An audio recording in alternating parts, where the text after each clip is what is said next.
Hi guys, good morning. आज हम पढ़ेंगे पार्ट 5 गोवा जैसा मैंने देखा। लेखक विनय शर्मा जी हैं। गद्य संबंधी की ओर चलते हैं।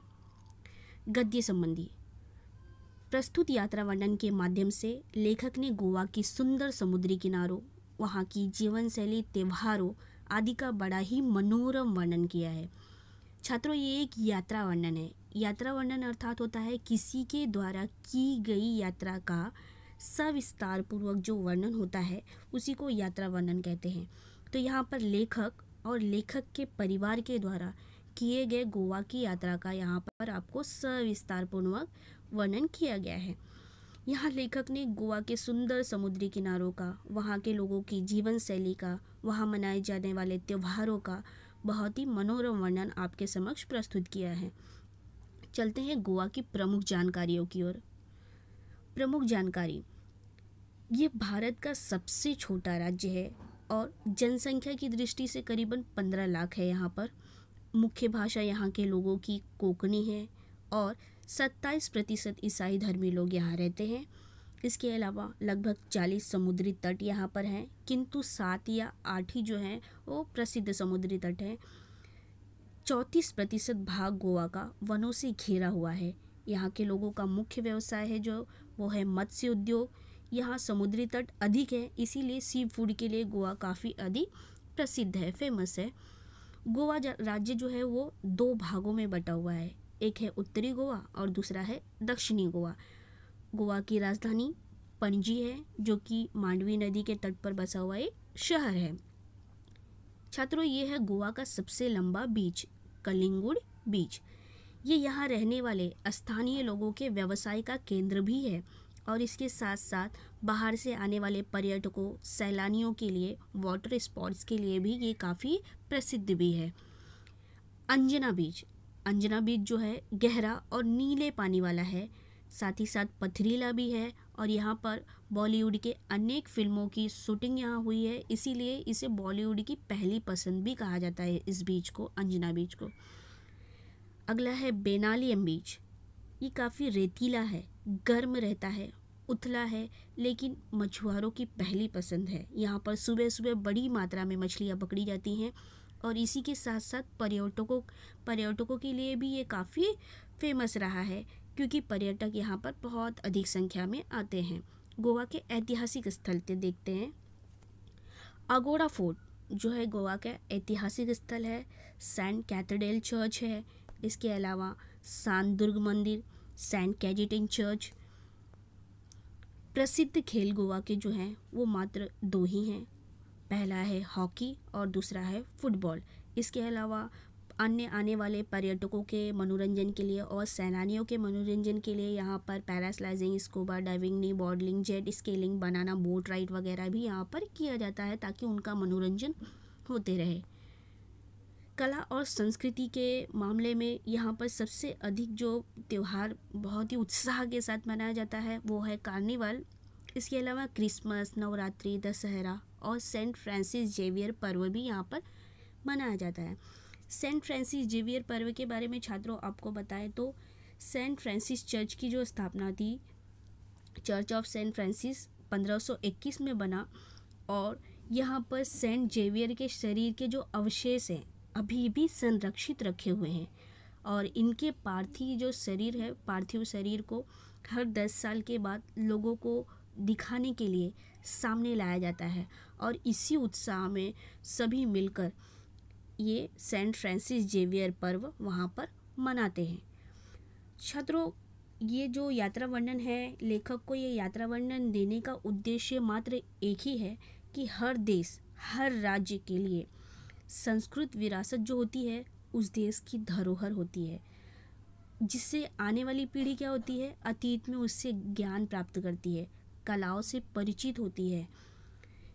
तो गोवा जो है अपने आप में पश्चिमी फैशन में रचा बसा है, किंतु उसके बावजूद भी गोवा सांस्कृतिक विरासत को भी बनाए रखा है अपने आप में।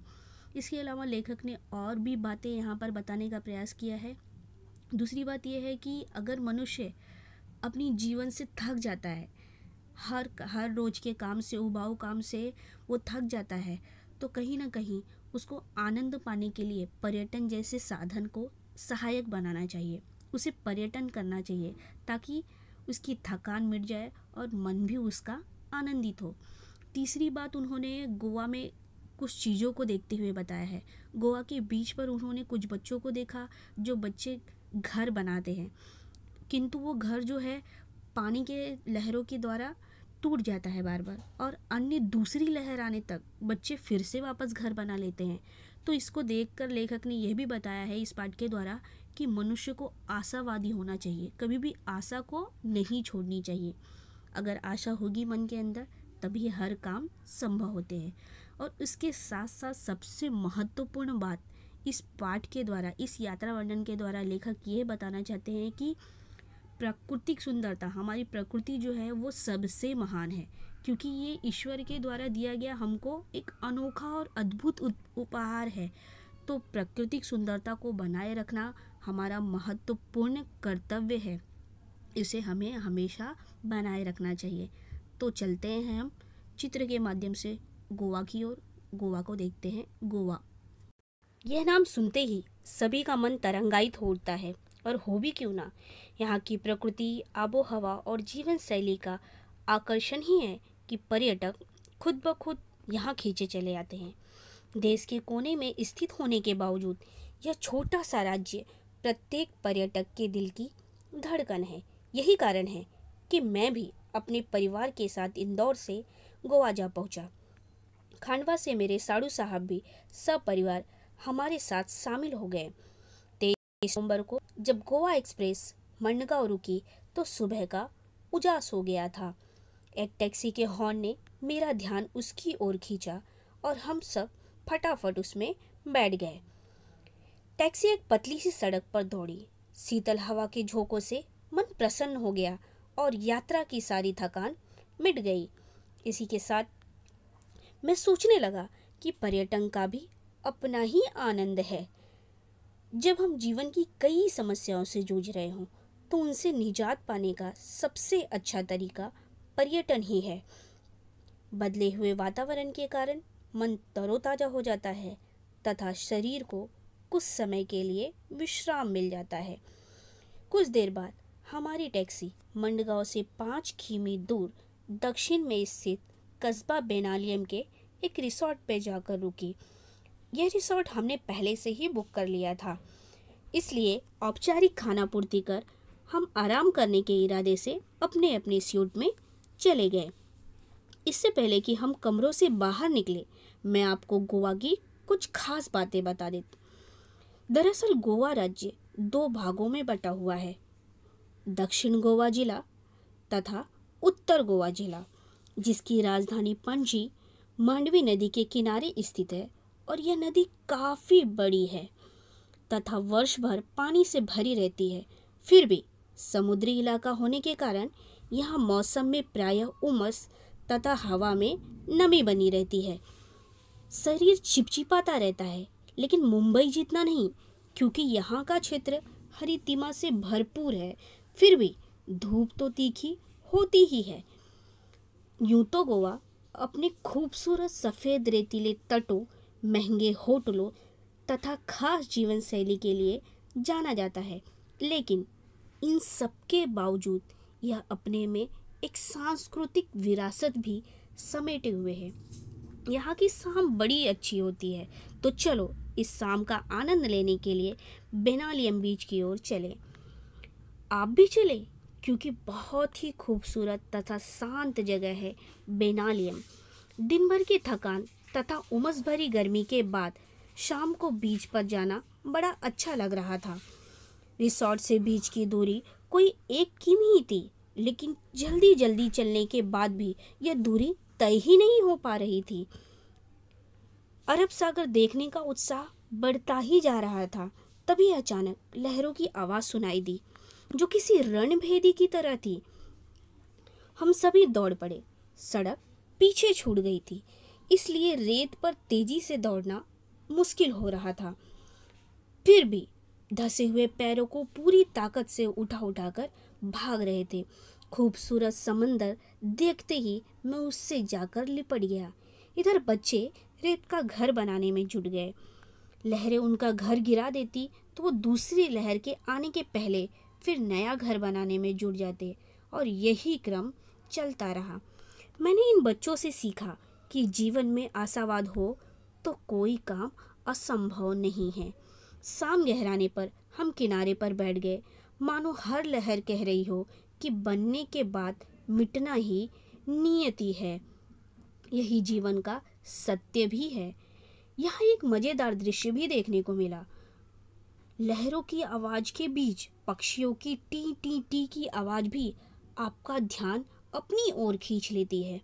दरअसल ये पक्षी लहरों के साथ बहकर आई मछलियों का शिकार करने के लिए किनारे पर ही मंडराते रहते हैं और इसके साथ ही तेज हवा के कारण एक दिशा में ये सीधे नहीं उड़ पाते, तो सुस्ताने के लिए किनारे पर ही ये बैठ जाते हैं। यहाँ बैठे कुत्तों को इसी बात का इंतजार रहता है। वे मौका मिलते ही इन पर झपट पड़ते हैं, लेकिन बेचारे कुत्तों को सफलता कम ही मिल पाती है। पक्षियों का बैठना, कुत्तों का दौड़ना और पक्षियों का टी टी टी कर उड़ जाना, यह दृश्य सैलानियों का अच्छा मनोरंजन करता है। इधर जैसे ही सूर्य देवता ने विदा ली, वैसे ही चंद्रमा की चांदनी में नहाकर समुद्र का एक नया चेहरा नजर आने लगा। अब समुद्र स्याह और भयावह लगने लगा। अगले दिन हमने बस से गोवा घूमने की योजना बनाई।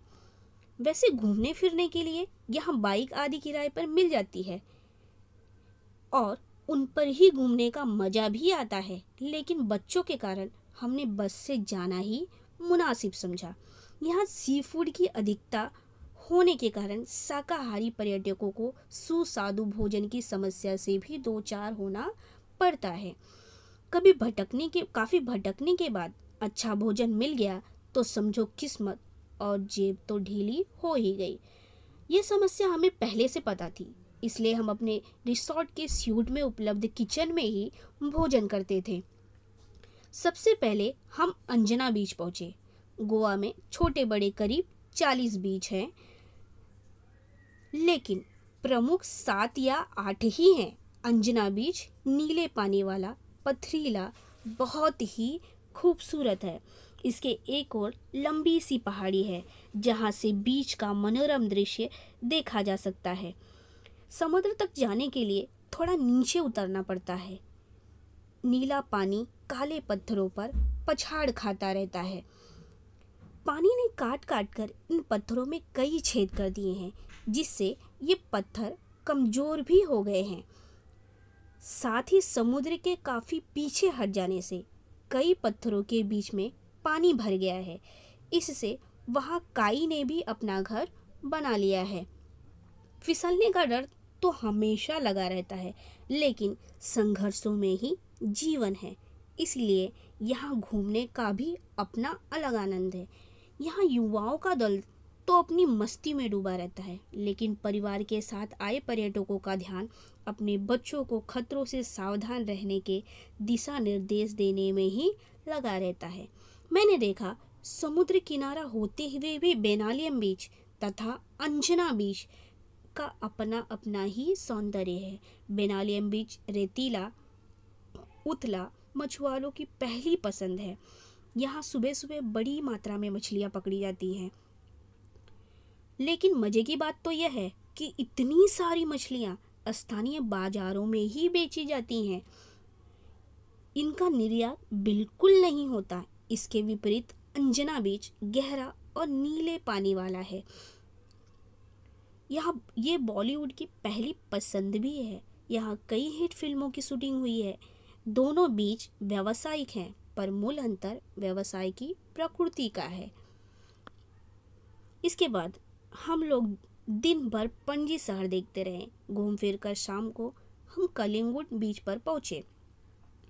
यह काफ़ी रेतीला है तथा गोवा का सबसे लंबा बीच है, जो 3 से 4 किलोमीटर तक फैला हुआ है। यहाँ पर्यटक बड़ी संख्या में आते हैं। यही कारण है कि ये स्थानीय लोगों के व्यवसाय का केंद्र भी है। यहाँ कई प्रकार के वाटर स्पॉट्स भी हैं, जिनमें से कुछ तो हैरत अंगेज हैं, जिन्हें देखने में आनंद आता है। आप भी अपनी रुचि के अनुसार हाथ आजमा सकते हैं। मैंने कई खेलों में हिस्सा लिया, लेकिन सबसे अधिक रोमांच पैराग्लाइडिंग में ही आया। काफ़ी ऊंचाई से अथाह जलराशि को देखना इतना विस्मयकारी है, उतना ही भयावह भी है।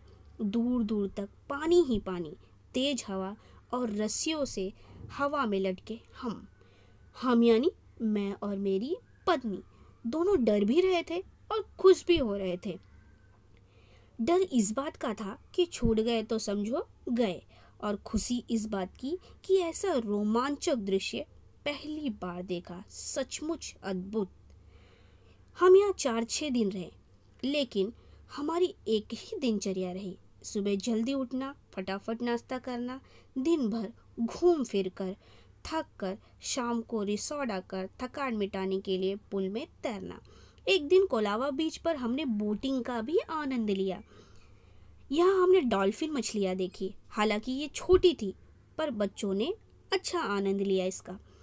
इस दौरान यहाँ नवरात्रि तथा दशहरा पर्व मनाने का सौभाग्य भी प्राप्त हुआ। उत्तर भारत में जिस तरह हर घर तथा गली मोहल्ले में माँ दुर्गा की घट स्थापना कर तथा लड़कियों द्वारा गरबा का पर्व मनाया जाता है, ऐसा ही यहाँ भी होता है। रावण का पुतला कहीं भी नहीं जलाया जाता। सुबह से लोग अपने वाहनों की सफाई कर उनकी पूजा करते हैं और इसके साथ शाम को भगवान की एक पालकी मंदिर ले जाई जाती है। इसके बाद एक पेड़ विशेष की पत्तियां तोड़कर एक दूसरे को देकर बधाई देते हैं। सबकी अपनी अपनी सांस्कृतिक परंपरा है। इतने कम दिनों में मैं गोवा को पूरा देख समझ तो नहीं पाया, पर इतना जरूर समझ गया कि पश्चिमी फैशन और सभ्यता में रचा बसा होने के बावजूद यह भारतीय संस्कृति को पूरी तरह से आत्मसात किए है। पर्यटक फैशन के रंग में कुछ देर के लिए भले ही स्वयं को रंग कर चले जाते हों, लेकिन स्थानीय लोग अपनी सांस्कृतिक परंपरा की उंगली अब भी पकड़े हुए हैं।